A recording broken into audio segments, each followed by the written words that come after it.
So I want to stop right here. First Lady's going to come up and tell you something special we're doing today. She's going to tell you how to be the hands and feet of Jesus.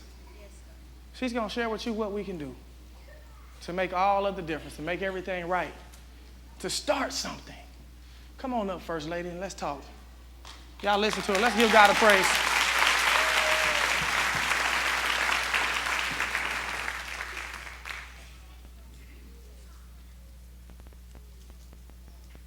Oasis, we have an opportunity to do something really amazing.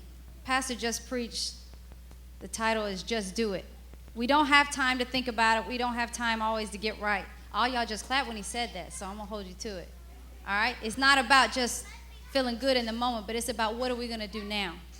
We're here today celebrating Easter, right? One of the biggest acts of compassion. That's what we're here to celebrate. And now we have an opportunity to show just a small act of compassion. You guys will begin to start seeing a video clip of a trip that Pastor and I took to Africa back in September. We wanted to take this time on Easter to share a little bit about this trip because it did something for us. It changed our lives completely.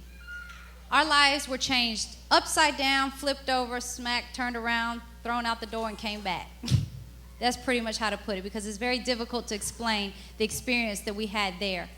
The one thing that I can tell you was I prayed last year sometime because I felt like I had lost all the compassion that God had ever given me. I got fed up with church people. I got fed up with my own life. I got fed up with family members. I just got fed up.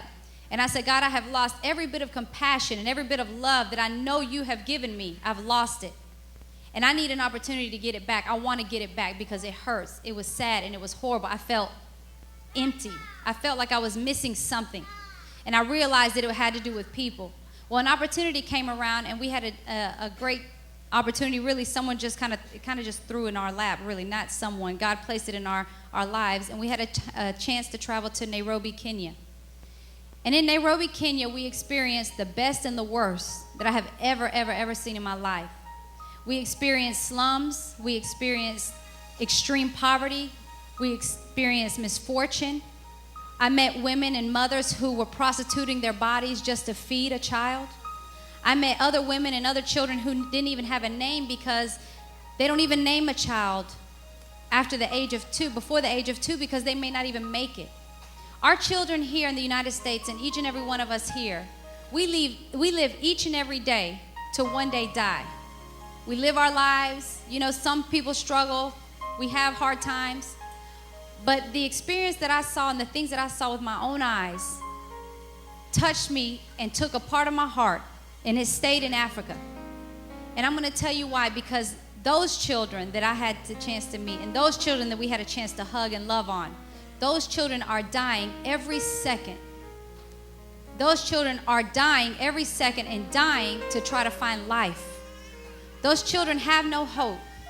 It's like poverty is this extreme mountain in front of them. All they see is poverty, death, crime, prostitution, child labor, sexual immorality, just horrible things that many of us will never, ever experience. We have poverty here, but poverty here is nothing like what I can explain. I wish I had an opportunity to take each and every one of you just for seconds to step into where we stepped into and to feel the smell, to hear. It is unbelievable. In the Bible, it says, "Speak up for those who cannot speak for themselves, for the rights of all who are destitute."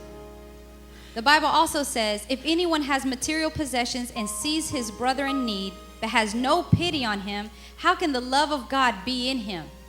If we claim to be Christians and if we claim to love people, if we claim to want to live for God and do right, and we holler for our blessings, and Lord, just give me a little blessing, I'm going to share it. Now is the time.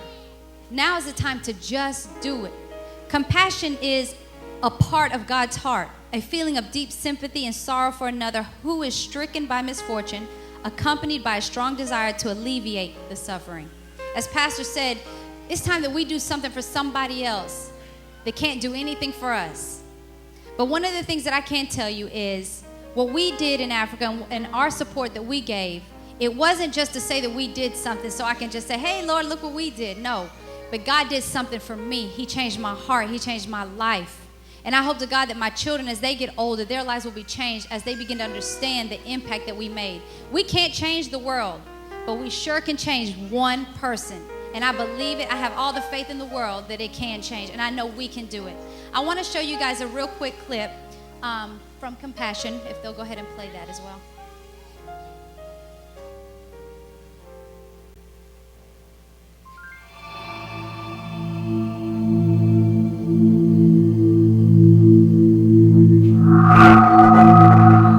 It was lunchtime. We were sitting around a table and we were all holding hands.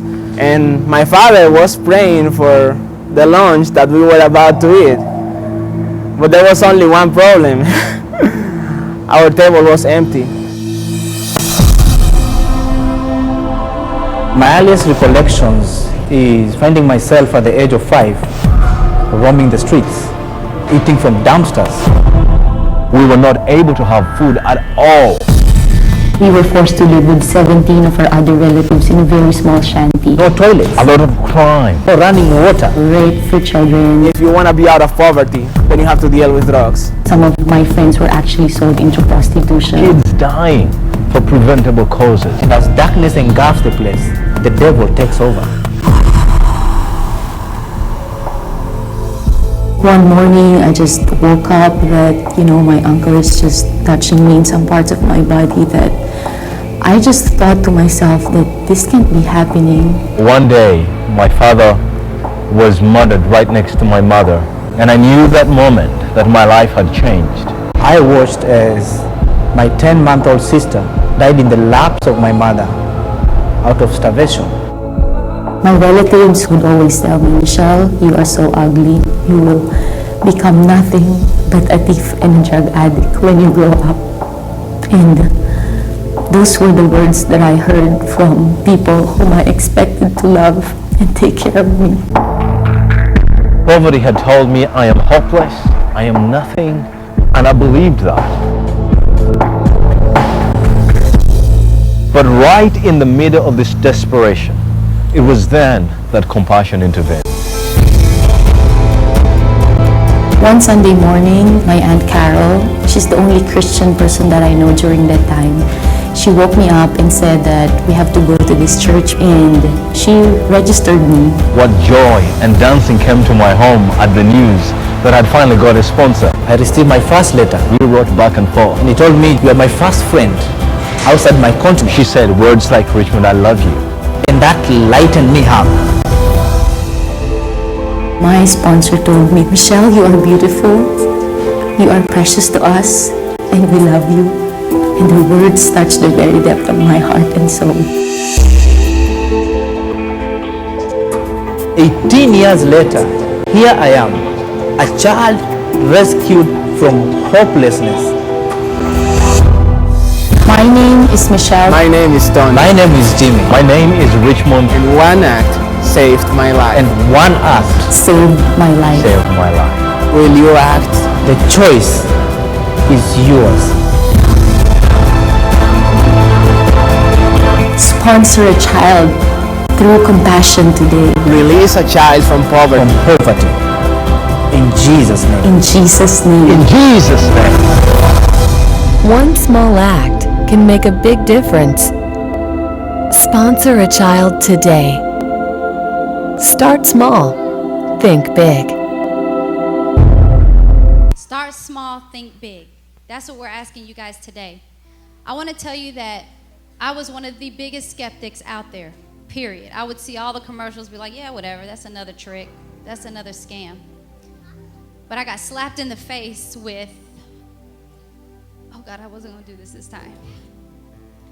I got slapped in the face with that. Standing right in front of me were the children with no shoes, playing in sewage.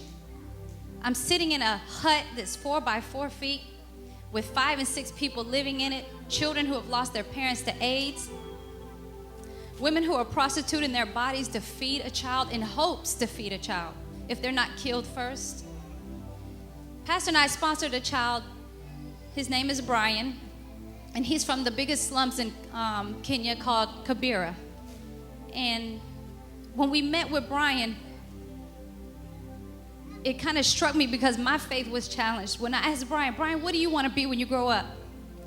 He said, a neurologist. I almost choked because the thought of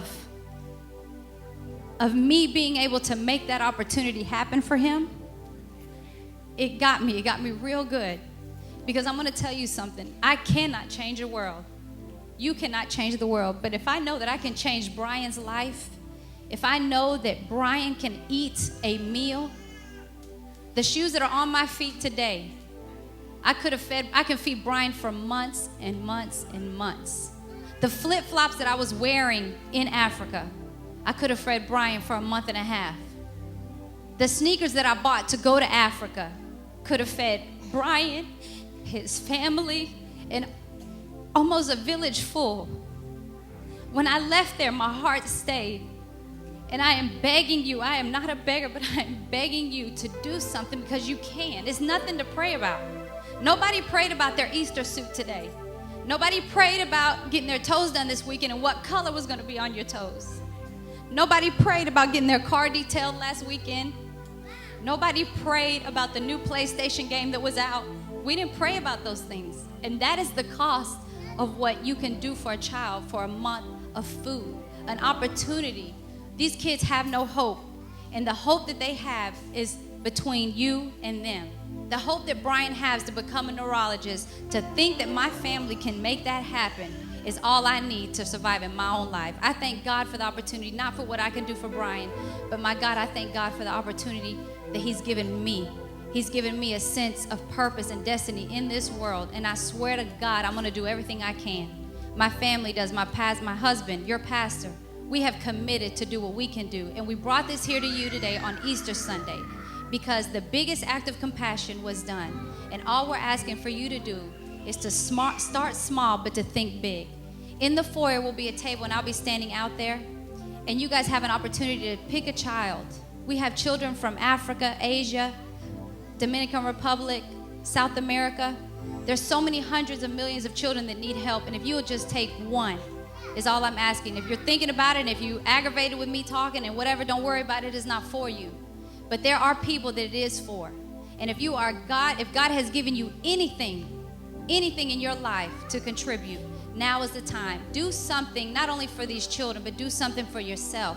Find a way to get back. Find a way to feel a fulfillment in your life. So I'm asking you, I'm begging you to meet me out there after service. There will be tables out there. You can pick the children or you can grab whatever. We have plenty of packets. And if there's not enough packets, because I must say the 9 o'clock service, we probably sponsored over 125 kids, if I'm not mistaken. And it was amazing. It was amazing to see the influx. It was amazing to see the love that Oasis has to reach across the globe. And I thank you so very much. If you have any questions, I'll be there. And I will also be here Wednesday at 6:30 before service with more children's packets, hopefully, because I think we may run out. I'm not sure, but we have what you need. And I'm asking you to please meet us out there. And if you have any questions, I will be out there. Some more of the videos will be playing. Our child, you might have seen him earlier. He was the little guy with the glasses and the striped shirt. His name is Brian. You'll see some of his letters that he's written to us. So I thank you so much for the opportunity. I ask you guys to move and act on it. As Pastor said, just do it.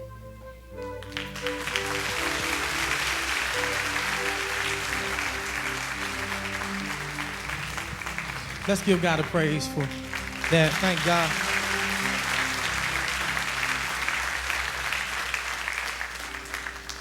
Man, I'm trying to fight the tears so I can finish the service. I'm going to say this. I asked God for something with this church. I asked God for 3 things. I said, Lord, if I'm going to start Oasis, I beg you to give me 3 things. I said, I want a freedom in our church. I want a loving church. I want a prosperity church. That's a church that's empowered to do something for people. Today we said, how about this? Let's not have a regular Easter standard service. Let's do something, man, for somebody who can't do anything back for us. So I want to thank you guys for listening. You are the best. You are the best church. I love you so much. I'm so proud of you, and I so appreciate you.